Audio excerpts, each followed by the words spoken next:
morning I'm working with Lexi on learning the concept of healing. To heal means to come to my side, so I want her by my side. You pick one side or the other. It doesn't matter if you're doing right or left.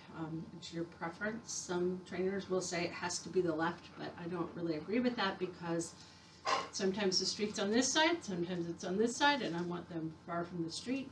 Or if another dog is coming down the road and I don't want them distracted by that, I'll switch them to the other side. So I actually teach my dogs to walk on both sides.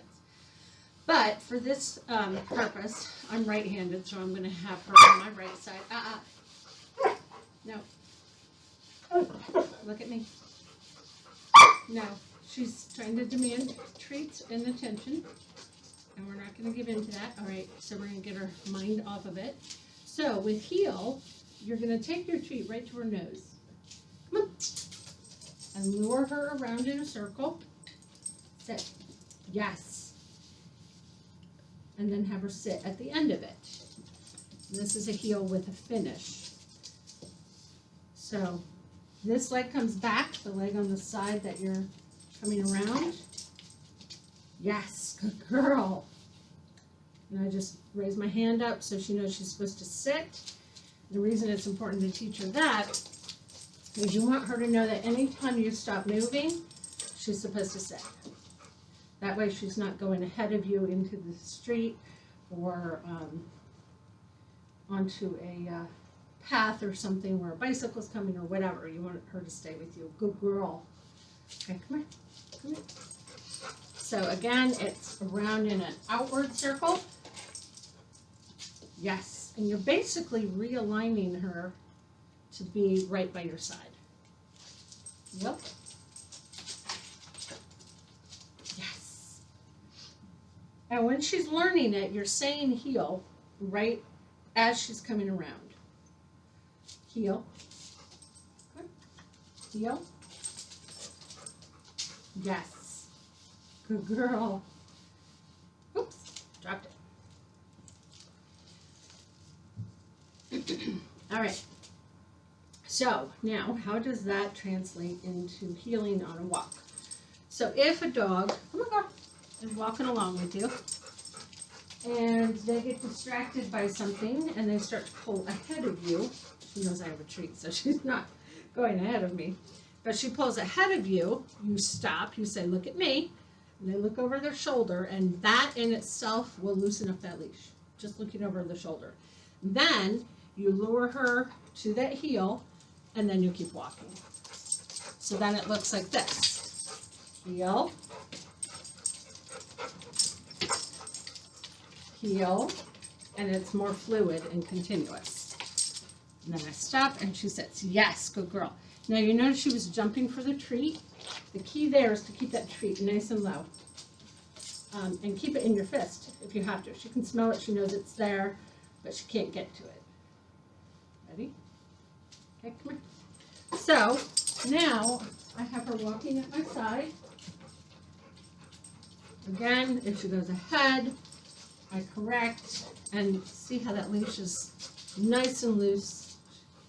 Now, of course, outside she's going to pull, but in here, we just want to ingrain this motion to her brain.